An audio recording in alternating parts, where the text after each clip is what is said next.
इस प्रोग्राम में खुशामदीद कहते हैं। मैं हूं कामरान शाहिद।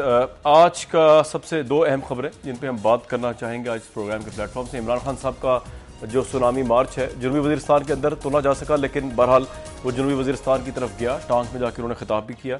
और इमरान खान साहब ने जो खिताब किया वो इस लिहाज से बहुत हैरानकुन था बहुत से लोगों के नज़दीक कि ये जो अमन मार्च था, जो ड्रोन हमलों के खिलाफ था, जो अमेरिका की खारजा पॉलिसी के खिलाफ था, इमरान खान साहब की सारी स्पीच का जो मम्बा था वो बहरहाल मौलाना फजल रहमान, आसिफ अली जरदारी, मियाँ मोहम्मद नवाज शरीफ, इन सब के ऊपर क्रिटिसिज्म रहा।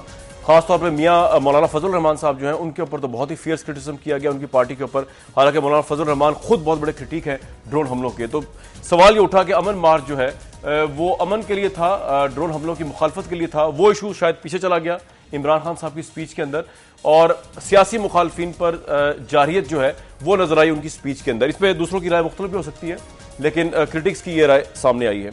इस अमन मार्च से क्या हासिल हुआ? इस तरह की रिहर्सल्स क्या सियासी कैंपेन का हिस्सा है इस वक्त, और दूसरी पार्टीज को अमल करना चाहिए इस पे या नहीं, इस पर ही बात करेंगे। हमारे साथ आज बड़े अहम लोग मौजूद हैं। सबसे पहले सलीम साफ़ी साहब का तारुफ करा दें, किसी तारुफ के मोहताज नहीं। आप वो पहले जर्नलिस्ट हैं जिन्होंने सबसे पहले इस जनूबी वज़ीरिस्तान के अमन मार्च के ऊपर खुलकर लिखा, और आपका कॉलम आया था कि इमरान खान साहब का मुबैना जनूबी वज़ीरिस्तान का मार्च। इनसे बात करेंगे। हाजी अदील साहब हैं, इस वक्त रिप्रेजेंट कर रहे हैं ANP को, वो हुकूमत जो खैबर पख्तूनख्वा और फाटा को बहरहाल रिप्रेजेंट करती है, वहाँ पे उनकी हुकूमत है।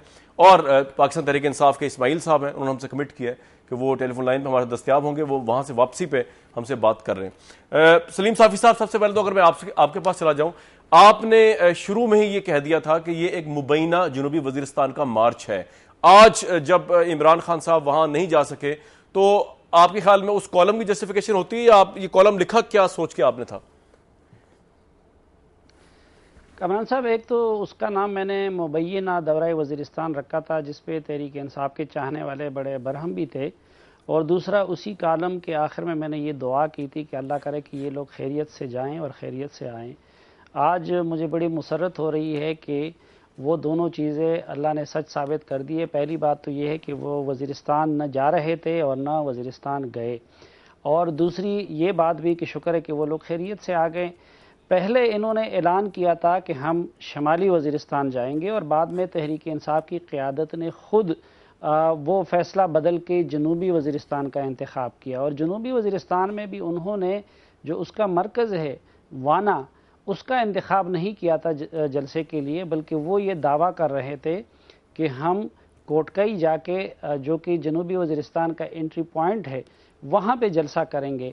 अब चूँकि मैं थोड़ा बहुत वाकिफ़ हूँ उस इलाके से, तो मैं जान रहा था कि एक तो वहाँ पे शायद इनको जलसे की इजाज़त नहीं दी जाएगी, और फिर एक हफ़्ता पहले पॉलिटिकल एडमिनिस्ट्रेशन ने कह दिया था, और इधर से इमरान खान साहब और उनके लोगों का मूड भी यही लग रहा था कि अगर उनको रोका गया तो वो नहीं जाएंगे।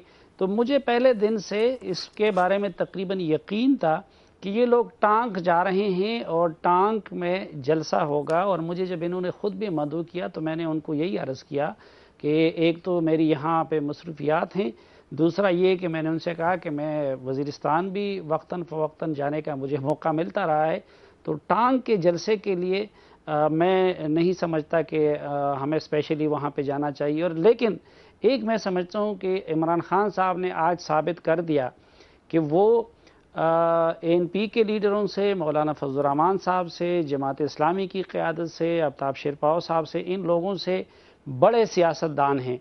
क्योंकि आप देखें कि टांग में ये तमाम जमातें जलसे कर चुकी हैं, बड़े बड़े जलसे, अवामी नेशनल पार्टी जलसे कर चुकी है, शेरपाव साहब जलसे कर चुके हैं, मौलाना फजल रहमान साहब कई बार जलसे कर चुके हैं, हत्ता कि अकरम दुरानी साहब और मौलाना फजल रहमान के भाई मौलाना ताउर रहमान, ये लोग 2 हफ्ते पहले साउथ वज़ीरिस्तान के मरकज़ वाना में गए थे और वहाँ पे उन्होंने इज्तिमा किया था। तो ये बाकी जमातों ने इतने वहाँ टांग में जलसे किए, तो लेकिन उनको किसी टीवी चैनल पे 2 मिनट का वक्त भी नहीं मिल सका। और इमरान खान साहब का कमाल देखिए कि वो टांग में जलसा कर रहे थे, लेकिन ऐसी उन्होंने प्लानिंग कर दी कि पिछले 15-20 दिनों से हर टीवी टॉक शो में उसका जिक्र हो रहा है, आज भी आपने देखा कि DCNG की कतार लगी हुई थी, लाइव कवरेज हो रहा था। तो इस लिहाज से तो बहरहाल मैं इमरान खान साहब को खिराज तहसीन पेश करता हूं कि उन्होंने, यानी आपको लगा कि सियासत उन्होंने सही वहां पे चमका ली जाके, आप ये कहना चाह रहे हैं, मतलब जो पॉलिटिक्स यानी जिस तरह लोगों को गेज किया है और मीडिया को गेज किया। लेकिन सलीम साहब, सवाल अहम ये उठता है कि अगर ये मार्च इस चीज को भी छोड़ दिया जाए कि शुमाली वजीरिस्तान नहीं गए और जनूबी वजीरिस्तान के अंदर नहीं गए, जो टांक में उन्होंने स्पीच की है उसमें अगर आपने भी ऑब्वियसली वो सुनी होगी, मैंने भी सुनी है, मेरी परसेप्शन बताइए, हो सकता है may be it is completely wrong, वो ड्रोन और अमेरिका की खारजा पॉलिसी से ज्यादा अपने सियासी मुखालफीन पर एक जाहिरियत नजर आई इमरान खान साहब की तरफ से। हालांकि वो दाई बन के गए थे अमन मार्च के। मौलाना फजल रहमान तो खुद ड्रोन्स को बहुत अटैक करते हैं, उसकी मुखालफत करते हैं, तो उनको जो मुखालफत और जाहिरियत का निशाना बनाया, तो शुरू से सियासी बेंट ऑफ माइंड से ये मार्च चला, अमन मार्च। सलीम साहब, आपको क्या लगा? देखिए, मेरे ख्याल में तो सियासी क़यादत में कोई भी ड्रोन हमलों का हामी नहीं है। पीपल्स पार्टी की क़यादत को हम यूँ इल्ज़ाम दे सकते हैं कि वो हुकूमत में हैं और विकीलीक्स वगैरह में आई भी हैं ये चीज़ें कि उनकी तरफ से अमरीकियों को ये कहा गया है कि आप लोग करते रहें, हम मज़म्मत करते रहेंगे, लेकिन आप लोग अपना काम जारी रखें। लेकिन बाकी अवामी नेशनल पार्टी समेत तमाम जमातें वो ड्रोन हमलों की मुखालिफ हैं। मैं भी एक पाकिस्तानी होने के नाते इसलिए मुखालिफ हूँ कि एक तो इन ड्रोन हमलों की वजह से पाकिस्तान की सॉवरेनिटी वायलेट होती है, दूसरा बहरहाल मिलिट्री ऑपरेशनों की बनिस्बत कम लेकिन कोलेटरल डैमेज होता है, और तीसरा इन ड्रोन हमलों की वजह से वो जो पूरा पैकेज है इस मसले का, बाकी चीज़ों से तवज्जो हट जाती है और मिलिटेंट एक्टिविटीज़ करने वालों को एक जवाज़ भी हाथ आता है। लेकिन जहाँ तक उनके मुतासरीन का ताल्लुक है या उसको से दुनिया को आगाह करने का ताल्लुक है, तो ये बात रिकॉर्ड पे है कि 2 साल कबल मैं ड्रोन हमलों के मुतासरीन को, जो लोग मरे हैं उनके अहल खाना को, जिन लोगों के हाथ पाँव कटे थे, उन सब को मैंने इस्लामाबाद में इकट्ठा किया था और उनकी आहो फरियाद से दुनिया को आगाह करने की कोशिश की थी। पहली मरतबा ड्रोन मुतासरीन को मौलाना फजलुर रहमान खलील साहब, जो कि अंसार उम्मा के अमीर है, वो इकट्ठे करके लाए थे, पार्लियामेंट हाउस के सामने उनका मुजाहरा किया था, धरना दिया था और उनको कई सारे लीडरों ने विजिट किया था, लेकिन इमरान खान साहब ने उसको विजिट नहीं किया था। फिर आज आप देखें कि ये कह रहे थे कि हम उनकी मिजरी से दुनिया को आगाह करना चाहते हैं। उस जलसे में न तो किसी ड्रोन मुतासिर को कहने का मौका दिया गया, न किसी मुतासिरा जगह पे फौरन मीडिया को ले जाया गया, और फिर अगर मकसद सियासत नहीं था तो इस रीजन में ड्रोन हमलों क्या सबसे बड़ा मुखालिफ जो लोग हैं उनमें एक मौलाना फजलुर रहमान भी शामिल हैं और नवाज शरीफ साहब भी हैं, लेकिन आज तोपों का रुख अमेरिका की बजाय उनकी तरफ था। तो इसलिए मैं शुरू से ये अर्ज कर रहा था कि असल मकसद सियासत है, बाकी लोग अच्छा जी, हमारे साथ फौजिया कसूरी साहब हैं, लोग भी सियासत के लिए कर। जी फौजिया कसूरी साहब, अस्सलाम वालेकुम, आपको मेरी आवाज आ रही है? जी जी बिल्कुल आ रही है। अच्छा, इशू यहाँ पे ये है कि अभी साफी साहब से मैं बात कर रहा था, टाक में जो स्पीच की इमरान खान साहब ने, वो बहुत से लोग ये समझते हैं कि मौलाना फजलुर रहमान के ऊपर जो क्रिटिसिज्म किया गया वो बड़ा नाजायज लोगों को लगा, वो बड़ा जाहिर किस्म का लगा, क्योंकि वो तो खुद ड्रोन्स की बड़ी मुखालफत करते हैं। फौजिया कसूरी साहिबा, आपका तो अमन मार्च था। जी कामरान, थैंक यू। और अगर आपको मेरी आवाज बहुत क्लियर नहीं आए तो बस हम अभी टांग से निकले ही हैं, तो रास्ते ही में है। मैं आपको ये कहना चाह रही हूँ कामरान कि देखिए, तमाम जो ये साथी जमातें थी, हुकूमत ने इतना खौफ क्रिएट किया और सब ने, मीडिया ने भी बात की कि जी सिक्योरिटी है, कि ये है इशू, वो है। कामरान, इशू कोई नहीं है। इशू आज ये है कि जो हमारी कौम को गुलाम बना दिया है ना हुक्मरानों ने और सेल्फिश मोटिव रखने वाले सियासतदानों ने, खौफ के अंदर। मैं तो कामरान आज इतना अल्हम्दुलिल्लाह अल्लाह का शुक्र ये कर रही हूँ कि आज हमारे लोगों ने ये प्रूव किया कि वो खौफ की जंजीरें उन्होंने तोड़ दी। दे डोंट वांट कि उनकी लाइफ्स को आप रूल करें ये कह के कि जी आज दहशतगर्द आ रहा है, आज बॉम्ब फट रहा है, आज ये हो रहा है। आप ये देखिए कि हुकूमत ने आज भी, सदर साहब का फ्रंट पेज पे बयान अखबारों के अंदर था कि जी वहां पर दहशतगर्द आ जाएंगे तो हम क्या करेंगे। माशाल्लाह हमारी 4000 से ऊपर गाड़ियां थी। लेकिन फौज साहब, सवाल यहाँ पे ये उठ रहा था कि सलीम साफी साहब ये फरमा रहे थे अभी कि असल जो इसका मकसद था कि मुतासरीन को दुनिया के सामने लाना, उन मुतासरा जगहों को दिखाना, वहां तक तो कुछ भी नहीं हुआ और स्पीच भी जो की गई वो सियासी तौर पर बड़ी जाहिरिया स्पीच थी अमन मार्च के नाम पे, ये क्रिटिक्स कह रहे हैं। नहीं, तो अमन का तो पैगाम ही था, तभी तो सारी दुनिया मौजूद थी और टांग के अंदर लग रहा था कि पूरा हर तरफ, मैं आपको क्या बता सकती हूँ कामरान, आप खुद इमेजेस देख लें। राइट, एक मिनट मेरे साथ रहिएगा। हाजी अदील साहब भी मौजूद है, हुकूमत को रिप्रेजेंट कर रहे हैं खैबर पख्तूनख्वा की। हाजी साहब अस्सलाम वालेकुम, आपको मेरी आवाज आ रही है? वालेकुम अस्सलाम। हाजी साहब, ख्वाजा कसूरी साहबा भी मौजूद हैं, लेकिन बात तो यह है कि उनकी बात से भी कतई नजर तहरीक इंसाफ का ये मौकफ है अब कि जो काम पीपल्स पार्टी वाले और जो काम आप ना कर सके हुकूमत में रहते हुए वो उन्होंने कर दिया, और वहां पर लोगों के साथ यकजहती का इजहार किया ड्रोन के मुतासरीन के साथ, और खौफ की फजा को खत्म कर दिया। हाजी साहब, हुकूमत में रहते हुए आप ये काम नहीं कर सके, ये तहरीक इंसाफ का कहना है। ये आप मुझसे पूछ रहे हैं? जी, मैं आपसे पूछ रहा हूं। देखें, ऐसा है कि हमने कहा कि उनका सुनामी, तो ये सुनामी जो है वो तो वजीरिस्तान की सरहदों तक उसकी में जोर में इतनी कमी आ गई कि वो वहीं से वापस मुड़ गया। और अगर सुनामी होता, वजीरिस्तान में जाता, कुछ हंगामा करता, कुछ तब्दीली लाता, तो अपने तूफान में 2-4 ड्रोन गिराता, तो हम भी कहते कि वाकई सुनामी ने कुछ कर दिखाया। लगता है कि वो जो थक गया था सुनामी और वहीं से मुड़ के आ गया।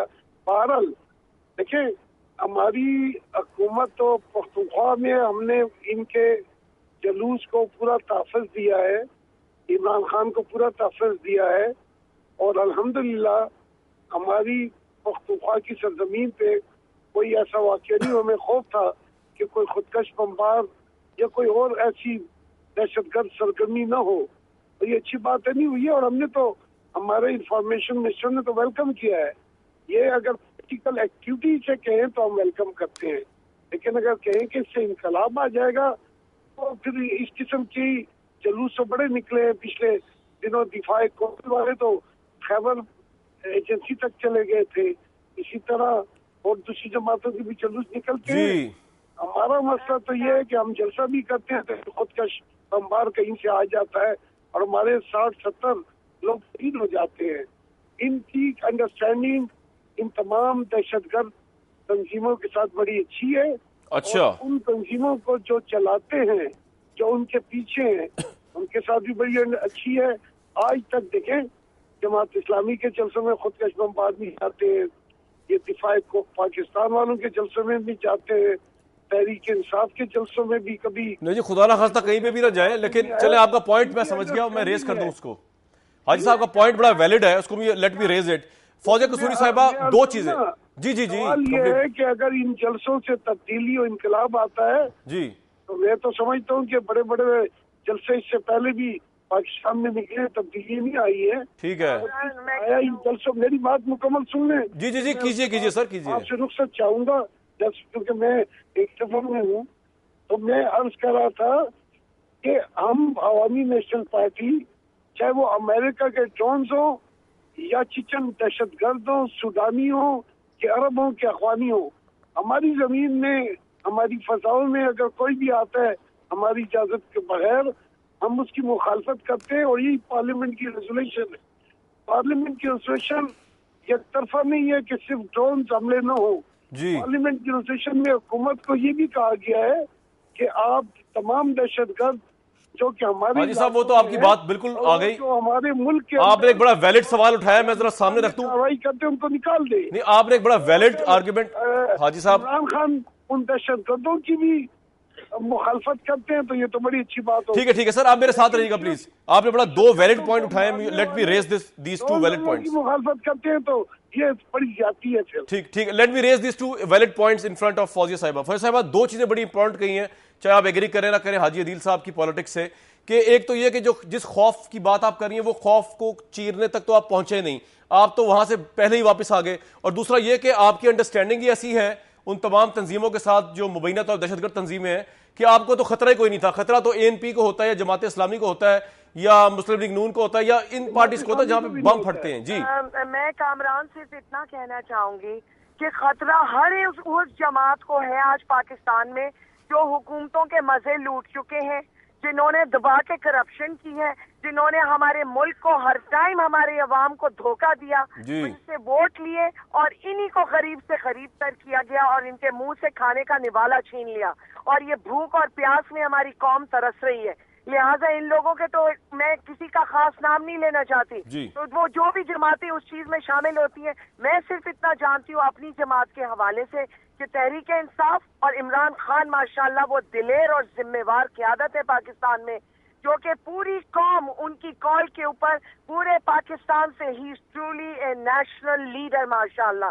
और हमें तो इतना फख्र इस बात का है अल्हम्दुलिल्लाह कि इमरान खान की कॉल पे किसी ने नहीं सोचा, हमने तो औरतों ने नहीं सोचा, किसी ने नहीं सोचा, हमारे बच्चे नौजवान और लेकिन फौज साहिबा वो जो ड्रोन के मुतासरीन थे वो तो उनसे तो मुलाकात होनी चाहिए थी फॉरेन मीडिया की। ये मेरा सवाल है आपसे, ये मेरा सवाल है।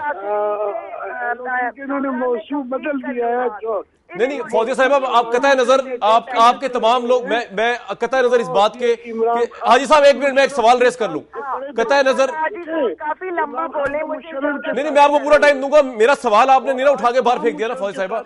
सवाल मेरा ये है, कतई नजर इमरान खान साहब बहादुर हैं या बहादुर नहीं होंगे, बहादुर में आपसे हो सकता है बहुत से लोग एग्री करें, लेकिन मुतासरीन को नहीं मिलवाया गया फॉरेन मीडिया से ड्रोन के। सवाल ये है, रिक्वेस्ट कीजिए कि ये तारीखी हकीकत तैयार करें 1 मिनट के लिए।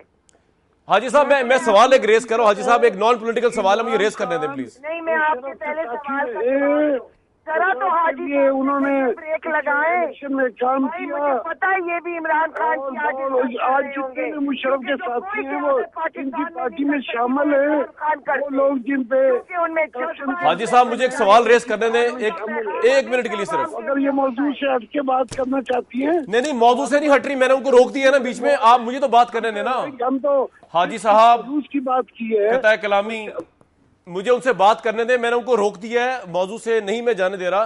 फौजिया कसूरी साहब let me repeat my question कि मेरा अपना जाती सवाल है। से हट के बात करेंगे।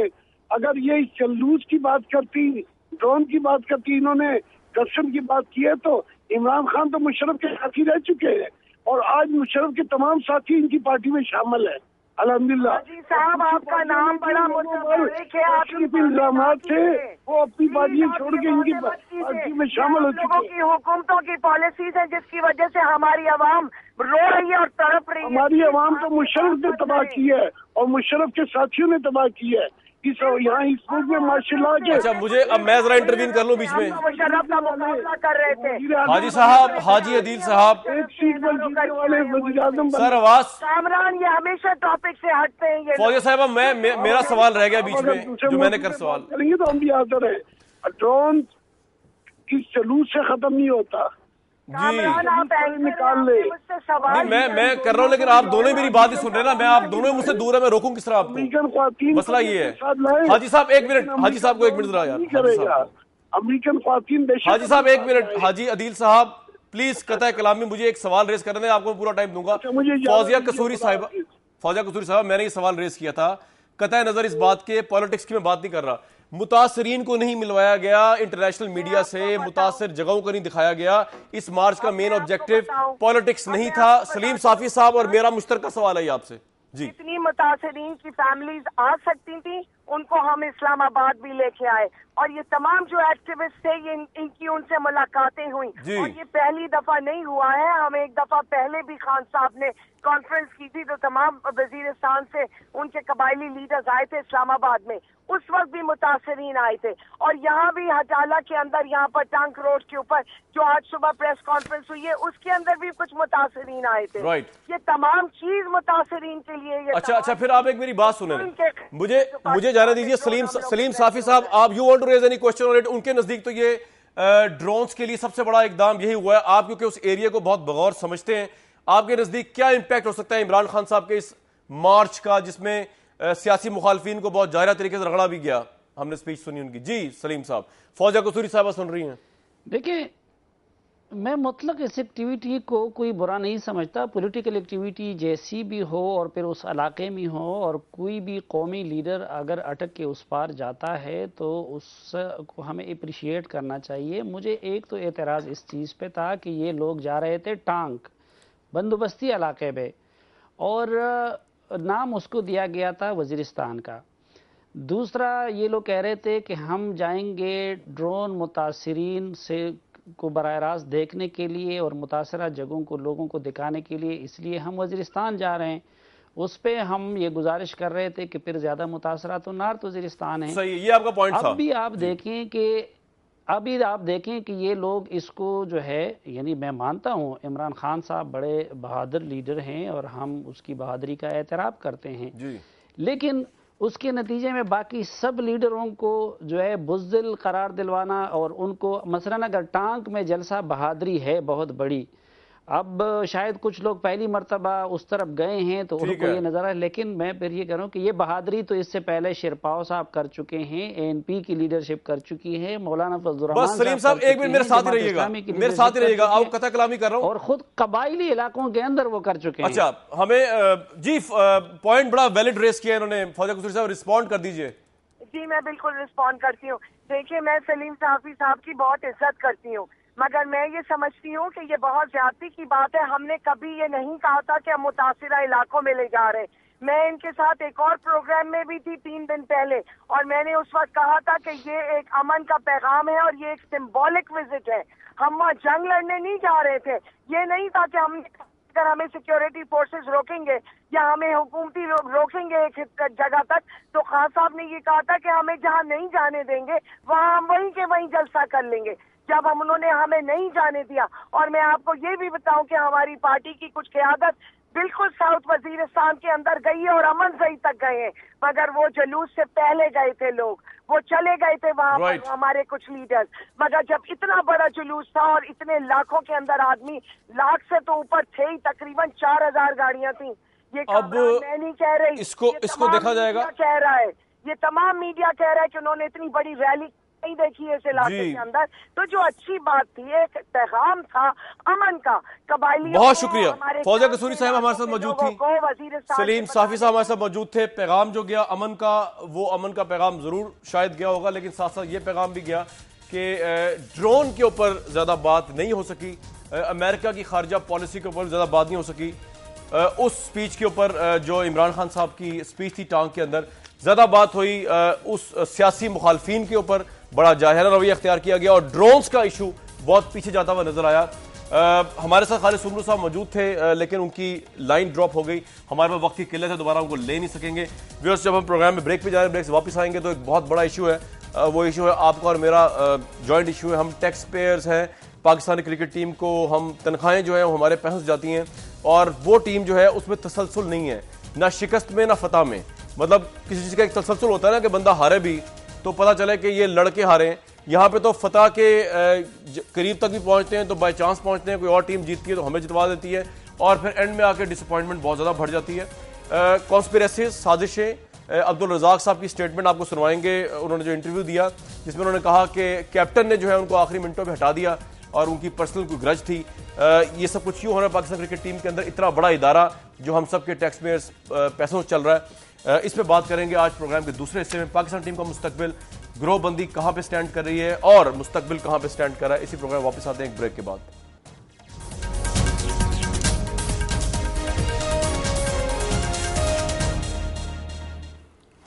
इस प्रोग्राम में आपको दोबारा खुशामदीद कहते हैं। पाकिस्तान क्रिकेट टीम जो है मुसलसल ग्रुप बंदियों, मुसलसल शिकस्तों का शिकार नजर आई। T20 की परफॉर्मेंस देख लें, उससे पहले चले जाएं।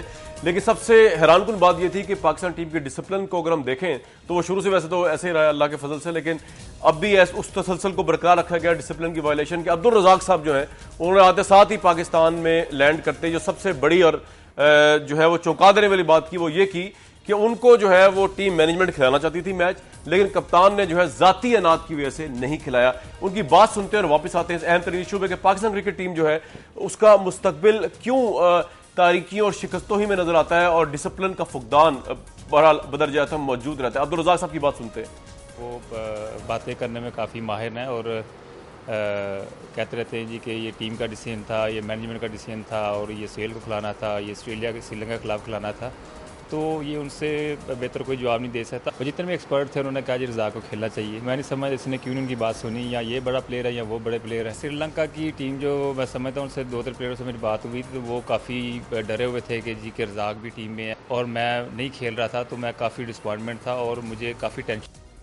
इस पर कप्तान हफीज साहब ने क्या कमेंट दिया, वो भी आपको दिखा देते हैं। टीम मैनेजमेंट का डिसीजन था, क्योंकि हमें एक बॉलर चाहिए था जो नए बॉल से बॉल कर सके, इसलिए हमने सुहेल तनवीर को उसमें टीम के अंदर इंक्लूड किया था और आई थिंक उसका जो रोल था वो बड़ा अच्छा उसने प्ले किया। अनफॉर्चुनेटली हमारी जो बैटिंग है वो मिडिल ऑर्डर में कोलैप्स हुई, तो हम लोग उस टारगेट को चेज़ नहीं कर सकते। शाहिद अफरीदी के बारे में आई थिंक मायूसी ज़रूर हुई है उनकी परफॉर्मेंस से, लेकिन आई थिंक जितनी उन्होंने मेहनत की इस पूरे टूर्नामेंट में, अनफॉर्चुनेटली वो रिजल्ट नहीं दे सके कौम को, जिसका उनको व्यूअर्स जी आपने सुने दो कंट्राडिक्टरी थीम्स। हम सरफराज नवाज साहब ने हमें ज्वाइन किया है, पाकिस्तान का एक बहुत बड़ा नाम क्रिकेट का, हम सब जानते हैं कि सितारों के मोहताज नहीं। बहुत वार्म वेलकम। डॉक्टर नुमान साहब बहुत बड़ा नाम है, एनालिसिस करते हैं, आप उनके तजिए सुनते रहते हैं, पढ़ते रहते हैं। ज्वाइन किया इस्लामाबाद स्टूडियो से इस वक्त उन्होंने। सरफराज नवाज साहब के पास डायरेक्ट जाऊंगा मैं। सरफराज साहब, अगर अब्दुल रज़ाक साहब की बात तस्लीम कर ली जाए, उनको अगर खिलाया जाता, तो आप समझते हैं कि पाकिस्तान T20 के सेमीफाइनल में ना हारता? सरफराज नवाज साहब देखें, हारने जीतने की तो बात में है, सिलेक्शन में तो उसका नाम आना चाहिए था। उसने देखें 17 गेंदों में 22 रन किए और नीचे जाके उस वक्त किए जब रन की जरूरत थी।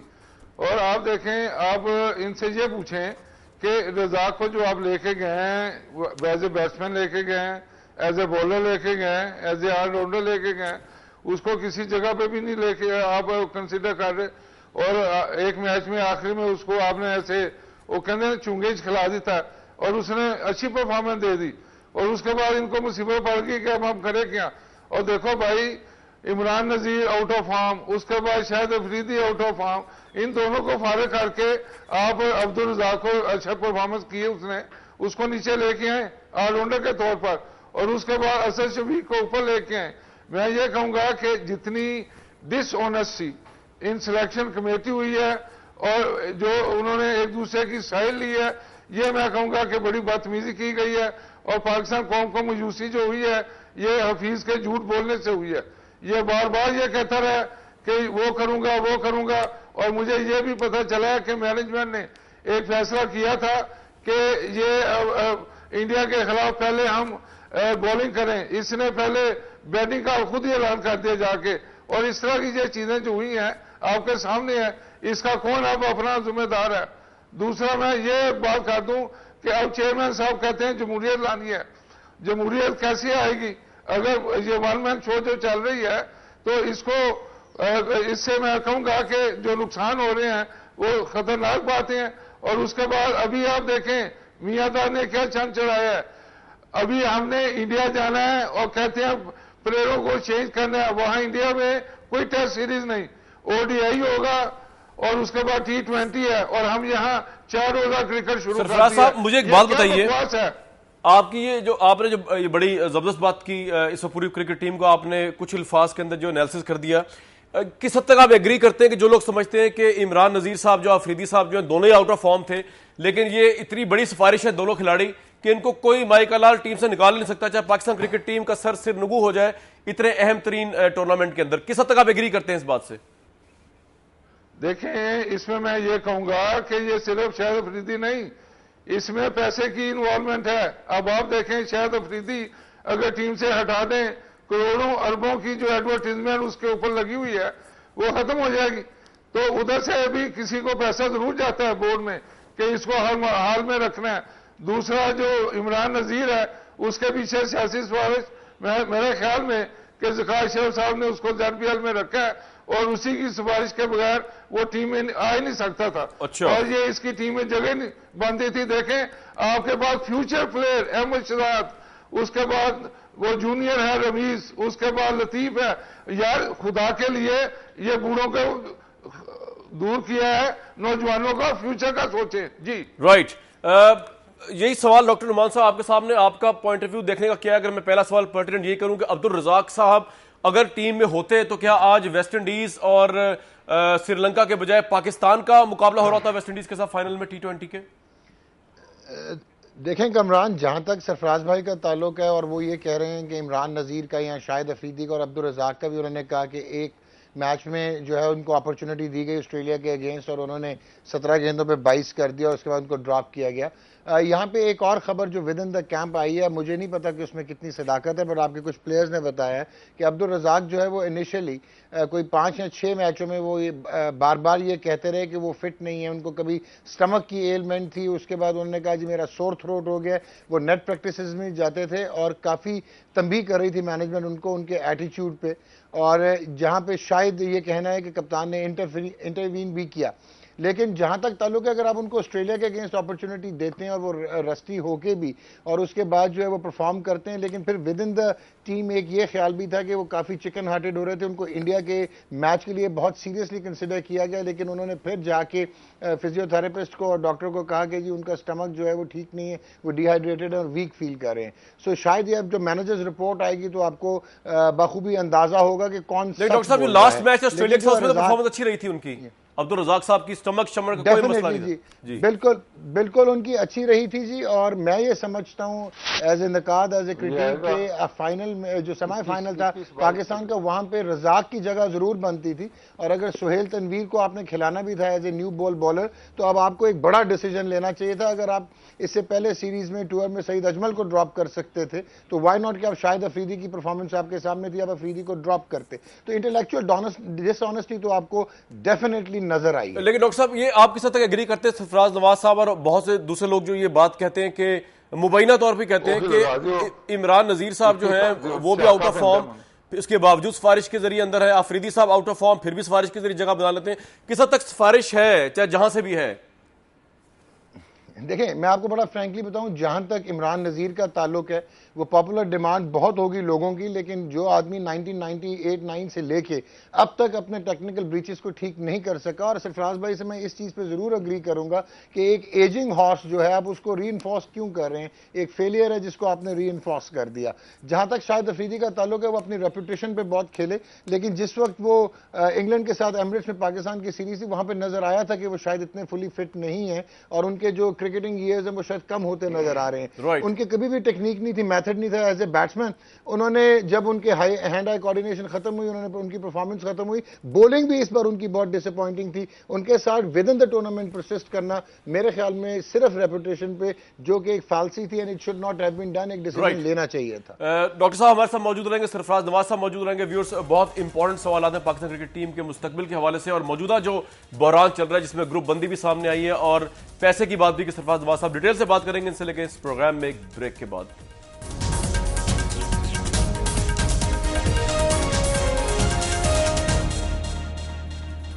Very warm welcome back. Pakistan cricket team की नाकामियों और मुस्तकबिल और जो मुंतशिर नजर आ रहा है उस पर बात करें। सरफराज नवाज साहब, हमें तो बड़ी उम्मीद बंदी थी जब ज़का अशरफ साहब चेयरमैन बने कि शायद मामला ठीक हो जाएंगे।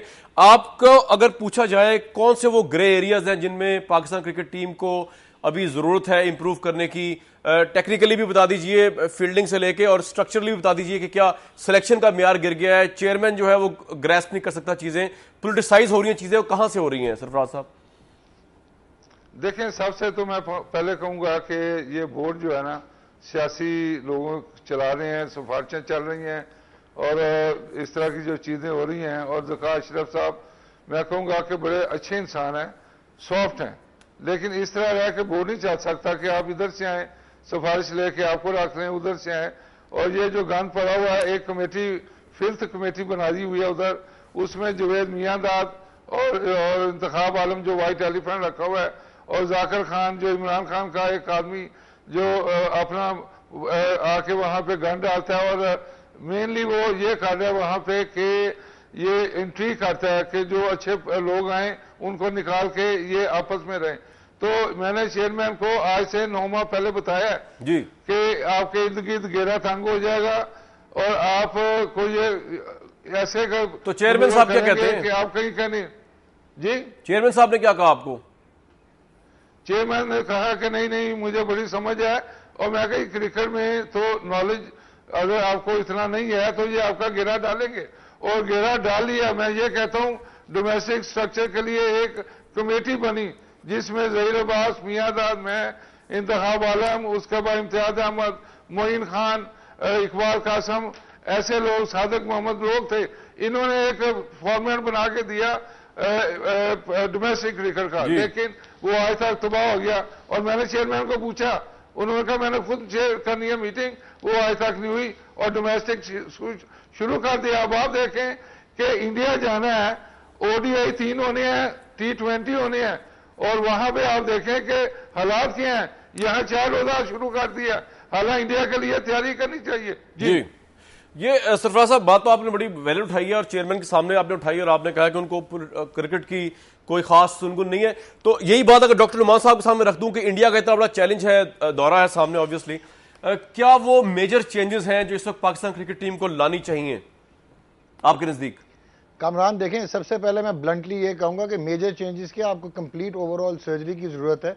आपके पास जो अभी हमें प्रोडक्ट नजर आ रहा है ये इंटरनेशनल क्रिकेट में, यहाँ पे सवाए एक आपको नासिर जमशेद बैटिंग में नजर आते हैं और सईद अजमल, जिनको आप कह सकते हैं कि क्वालिटी के लिहाज से जो है वो कम्पीट कर सकते हैं वर्ल्ड लेवल पे।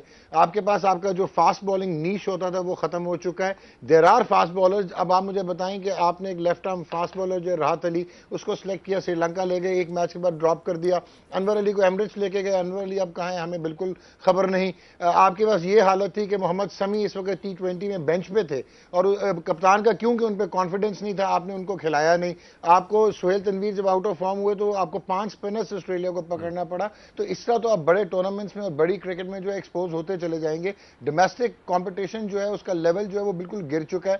आपके पास बेंच तैयार करने की सलाहियत नहीं है और आप बिल्कुल कहना चाहिए ना कि डायरेक्शन लेस हुए हैं। सरफराज भाई की जो ये बात है कि जहां पे नेपोटिज्म आपको नजर आता है, पर्सनल लाइक्स एंड डिसलाइक्स, और वो जो फिलिंग द स्लॉट्स है, कट फॉर रोल लोग नहीं है।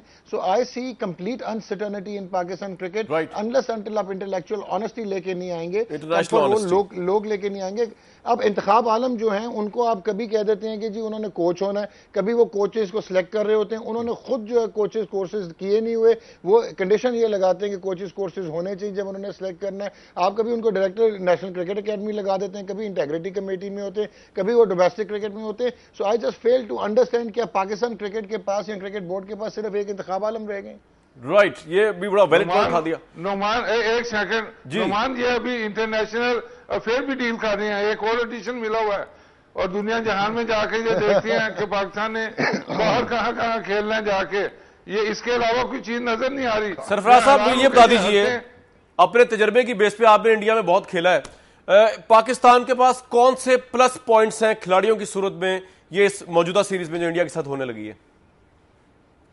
देखें, ये कह रहे हैं कि हम बूढ़ों को खत्म कर देंगे, तो ये बताएं कि प्लेयर हैं कौन से इनके पास जो लाएंगे। अहमद शहजाद था, वो हफीज ने खुद बयान दिया कैप्टन ने कि जी मैंने खुद इसको ड्रॉप किया, नासिर जमशेद को लिया और हफीज को ये डर था कि अहमद शहजाद आएगा, वो इससे अब अच्छा प्लेयर बन चुका है एज ए ओपनर। और मैं आपको बेट लगा के कहता हूं कि अहमद शहजाद 100 गुना बेहतर है आप कैप्टन हफीज से एज ए ओपनिंग बैट्समैन। अब ये इन चलाकियां ये कर रहे हैं कि इनकी जगह मली जाए। अब वो इमरान नजीर को अकोमोडेट करने के लिए एक आपको इतना आउटस्टैंडिंग नासिर जमशेद ओपनर मिला है और मैं कहता हूं उस तरह का ओपनर मैंने सालों में नहीं देखा। उसको आपने तबाह करके नंबर 3 भेज दिया, फिर नंबर 4 कर दिया। और यार इतनी बेशर्मी तो ना करो, इतनी कोई गैरत करो। एक आदमी का शेयर जो है उसको दो। He has done so well 97 against Australia जिसका बड़ा हुआ था और ऑस्ट्रेलिया की बॉलिंग ऐसे लगी जैसे स्कूल बॉय की बॉलिंग है, तो उसको आपने तबाह करने की कोशिश कर रही है। जी बहुत शुक्रिया सरफराज नुमान साहब हमारे साथ मौजूद थे। डॉक्टर नुमान नियाज़ साहब मौजूद थे, उन्होंने तबसरा किया पाकिस्तान की क्रिकेट की हमेशा की तरह की गिरती सूरत हाल का। व्यूअर्स, दो चीज़ें रियलिटी हैं पाकिस्तान में क्रिकेट टैलेंट पाकिस्तान के पार्कों में, पाकिस्तान की गलियों में, पाकिस्तान के शहरों मोहल्लों में मौजूद है। लेकिन ये भी एक रियलिटी है, बिटर रियलिटी, कि ये टैलेंट आगे ट्रांसफॉर्म उस तरह नहीं हो सकता क्योंकि पाकिस्तानी क्रिकेट टीम जो है वो हर लिहाज से सियासत का शिकार है। इस सियासत को कौन दूर करेगा? This is the biggest question and time is the best जज। हमारा आज तक का यही प्रोग्राम था। मुझे नेक्स्ट टाइम तक इस प्रोग्राम के प्लेटफॉर्म से इजाजत दीजिए।